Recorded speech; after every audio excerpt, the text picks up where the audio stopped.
eskwelahan, mayroon talagang equipped na seguridad. May security personnel, mayroong marshal na magre-responde.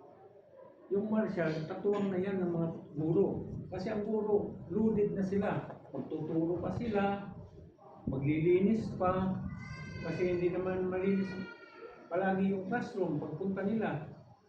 Marami pa silang dapat gawin sa school. Puputiktahan pa ba nila yung sarili nila? Ano pa yung dami ng estudyante puputiktahan nila? Masisecure muna nila yung sarili nila bago yung mga estudyante. I think so. Kasi may mga pamilya din yung mga guro.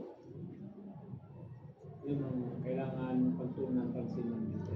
Gob, nakita namin dito sa viral video, no, na instead po ang unang mag-rescue doon para makasuko itong mga biktima, ay mga suspect, mga kapulisan, ang nakita po namin sa video ay yung mga ordinaryong mamamayang Pilipino at ang karamihan po doon ay mga kapwa estudyante ng DIPO. Anong opinion nito?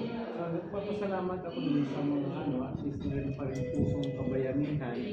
Voluntaryo na lang yun. Kasi alam ko yung lugar na yan dahil dyan din ako nag-graduate. Kaya lang, hindi yan ang campus noon. Yung campus noon nasa San Jose Central School pa. Pero ako mismo, nasaktan din ako sa nangyari gano'n. Yun nga, nilabas ko kanina, sinabi ko rin kanina na pangitain ko talagang mangyayari gano'n. Kaya paano natin masisecure ang mga bata kung iniisip lang natin ang bungad lang ng campus? Naniniwala ba kayo, Tok, na Gob, na kailangan yung mga kapulisan niyo po doon madagdagan pa?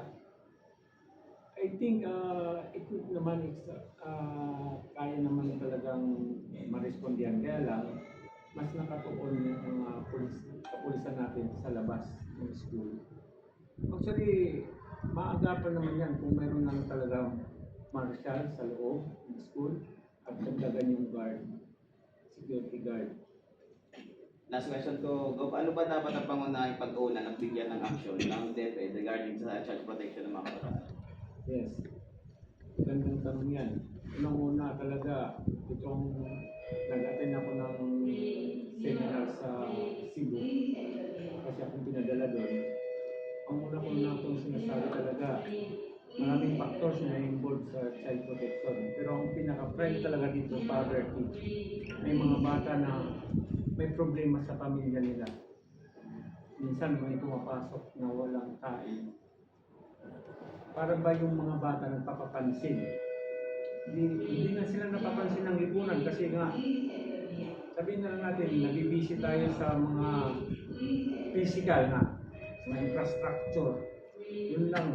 Maganda ng school mo, pero pwede namang pasukan ng criminality. Wala rin saysay ang eskwelahan. Maganda nga yung school mo, maraming pumapasok sa eskwelahan na yan, pero marami naman ang walang kain.